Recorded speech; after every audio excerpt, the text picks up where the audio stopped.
quelque chose. Je vais vous montrer les dangers de quelque chose. Je vais dire ceci est dangereux. Mais si je ne vous dis pas comment s'en sortir si vous êtes dedans, je ne vous aide pas. Vous faites seulement peur. Or, la Bible, c'est un livre de solutions. Dieu, c'est un Dieu des solutions. Quand Dieu défend quelque chose, si tu te retrouves dedans, Dieu donne toujours par sa parole une voie de sortie. Alléluia. Amen. Mais maintenant, là, tu es idolâtre. Je m'adresse d'abord à tous les idolâtres qui vont m'écouter à travers le monde, pour ceux qui ne connaissent pas Jésus-Christ de Nazareth, qui adorent les statues, qui adorent la nature, qui adorent la création à la place de Dieu, qui adorent les animaux. Il y a une voie de sortie pour vous. La voie de sortie est que vous donnez votre vie à Jésus-Christ de Nazareth. Amen. Alléluia. Amen. Amen. Parce que la voie de l'idolâtrie, c'est la destruction. C'est un esclavage. Vous n'êtes pas libre quand vous êtes idolâtre. Alléluia. Amen. Amen. Alors, que ce soit maintenant ceux qui sont maintenant idolâtres, comme les chrétiens idolâtres dans la cupidité ou dans l'attachement au bien, Dieu donne toujours une voie de sortie. Alléluia. Amen. Aujourd'hui, nous voyons, je dirais, les solutions par rapport au problème de l'idolâtrie. Ces solutions peuvent être appliquées au niveau individuel, mais aussi au niveau des nations, au niveau des groupes, au niveau familial aussi. Alléluia. Amen. Amen. Alléluia. La première chose qu'il faut, quand on se retrouve dans les problèmes d'idolâtrie, et que tu as reçu l'enseignement sur l'idolâtrie, on t'a dit que l'idolâtrie, c'était pas la bonne voie. Dieu t'a créé libre. Dans ta conscience, là, le mal ne peut pas dominer, ou le bien ne peut pas dessus, toi tu ne choisis pas. La première chose que tu fais le choix. Amen. Quand l'homme fait le choix du salut, quand l'homme fait le choix du bien, là, il va suivre le bien. Si tu fais le choix du mal, tu vas suivre le mal. Alléluia. Alors dans Deutéronome 15, verset 19, Deutéronome 30 plutôt, rapidement. Alléluia. Deutéronome 30.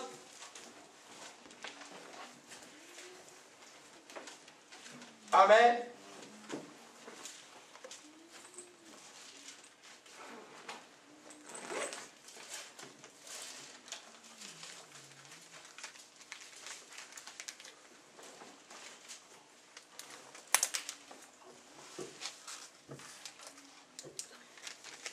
Alléluia. Ok. On va commencer par frère Paul va nous lire du verset 15. Rapidement, frère. Du verset 15 au verset 18. Non, verset 15. Lis verset 15 et verset 19. Oui. 15 et 19. Deutéronome 30, 15 et 19. 15.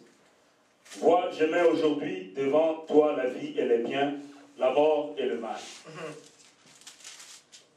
19. J'en prends aujourd'hui à témoin contre vous le ciel et la terre. J'ai mis devant toi la vie et la mort, la bénédiction et la malédiction. Choisis la vie afin que tu vives, toi et ta postérité. Maintenant, lis 16.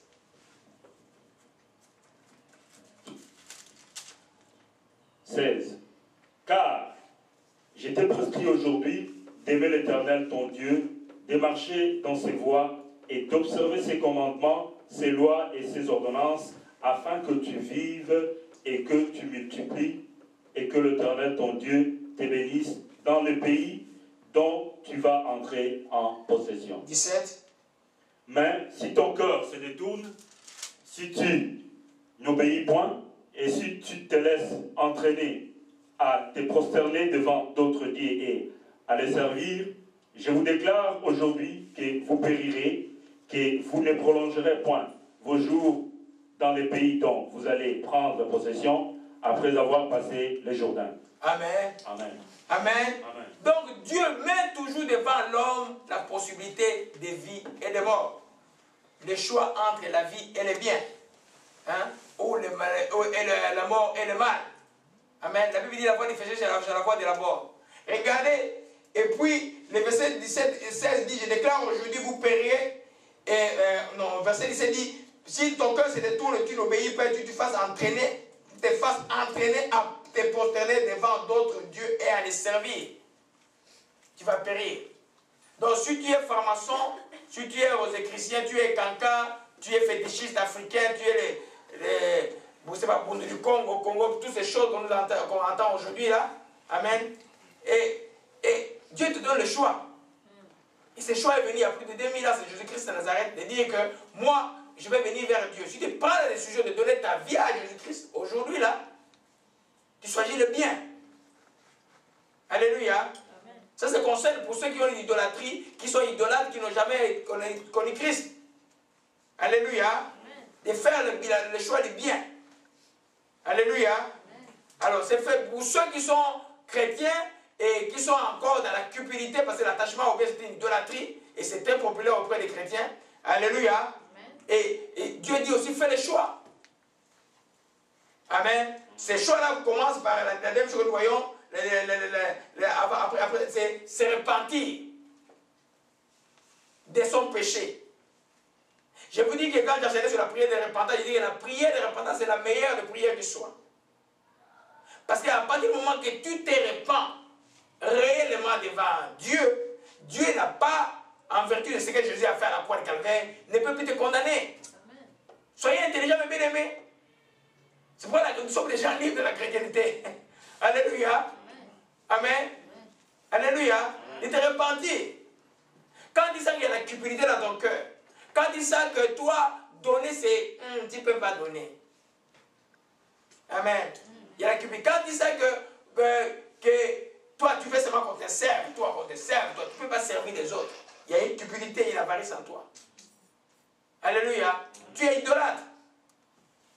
Alléluia. Amen. Amen. Tu dois te repentir. Alléluia. Amen. Amen. Amen. Je vais parler de 3 personnalités que l'Esprit m'a donné hier la nuit. C'était merveilleux la nuit, c'était glorieux. Moi, il m'a demandé d'aller dormir, mais c'était glorieux hier. Je croyais que Jésus allait venir la nuit. Alléluia. Amen. Oh, est-ce que Jésus va venir que 30 qu'il va venir? Non. C'est quand on sera distrait. Alléluia. C'est pourquoi il faut être toujours prêt. Alléluia. C'est repentir du péché de l'idolâtrie. Amen. Nous allons parler de 3 personnalités rapidement. Amen. La première personne que nous voyons, nous avons beaucoup parlé de lui pendant l'enseignement, surtout en ce qui concerne la chute de l'idolâtrie. Amen. C'est le roi Akab. Alléluia. Alléluia. Akab, vous avez lu sur Akab, vous avez lu un roi, chapitre 16 jusqu'à 21. Amen. Vous savez que c'était un roi pervers. La Bible dit qu'il a fait pire que les autres rois. Il a même élevé, il a construit même un temple à Baal. Le dieu des Sidoniens, le dieu de sa femme Jézabel. Amen. Amen. Jusqu'au jour où il est allé prendre les champs d'abord des prophètes et venir lui annoncer que, hey, toi comme d'abord t'es mort dans les champs, toi toute ta c'est de ta famille qui mourront juste dans la ville. Les chiens, c'est les chiens qui les enterreront, qui mangeront, qui les mangeront. Ceux qui vont mourir dans les champs, c'est les oiseaux du ciel qui vont les manger. Et Akab a tremblé. Akab, l'idolâtre, s'est humilié devant Dieu, il s'est repenti. Et Dieu a pardonné.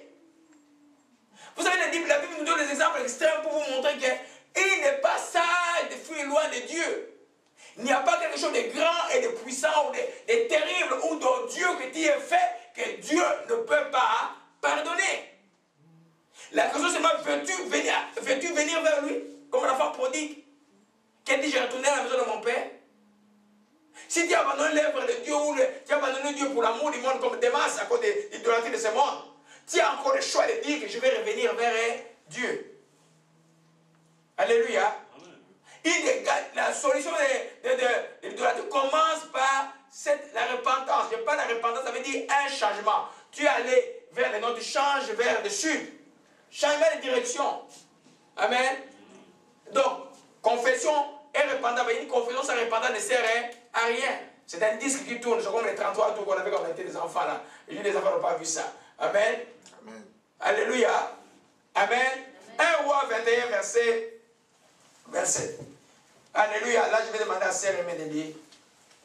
1 Roi 21.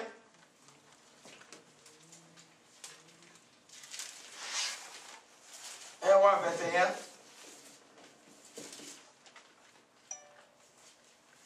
Alléluia. Verset 27 à 29. Avant de lire, ma soeur, j'explique le contexte Donc, Akab, par l'intrigue de Jézabel et la malice de Jézabel, amen, Naboth a été tué pour son champ. Et Akab a, et puis le prophète est venu lui dire simplement ici, tu lui diras ainsi par n'es-tu pas assassin et voleur?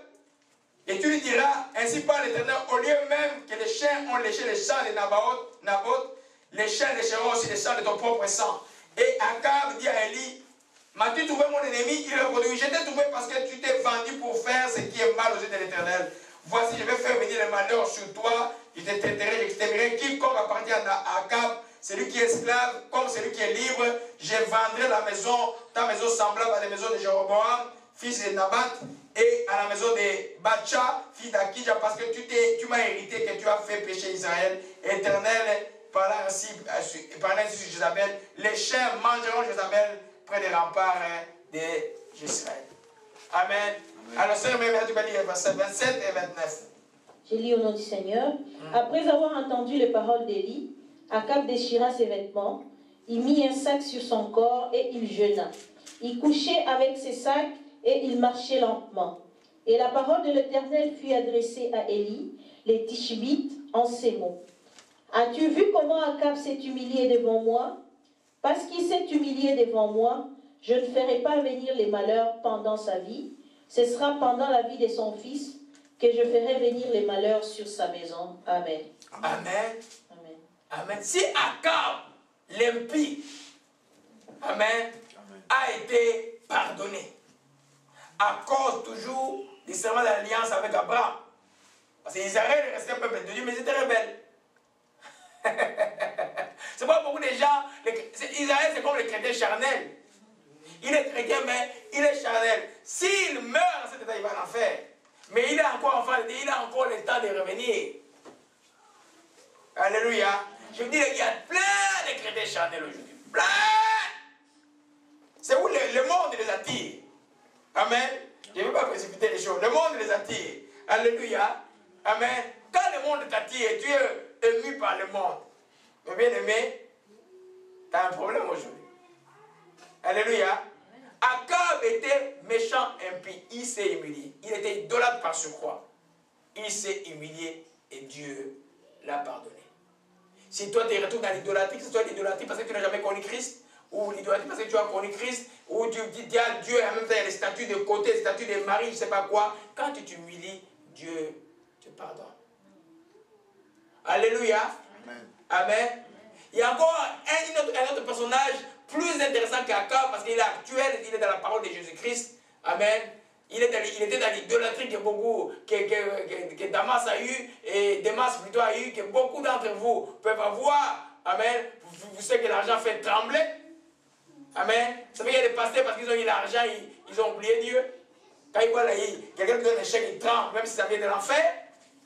C'est dangereux ça. L'or et l'argent appartiennent à qui? Amen. Alléluia. Amen. La deuxième personnalité que nous voyons, il s'appelle Zachée. Amen. Zachée. Alléluia. On va lire, allons dans Luc 19, verset 10. Luc 19, verset 10. Alléluia. Amen.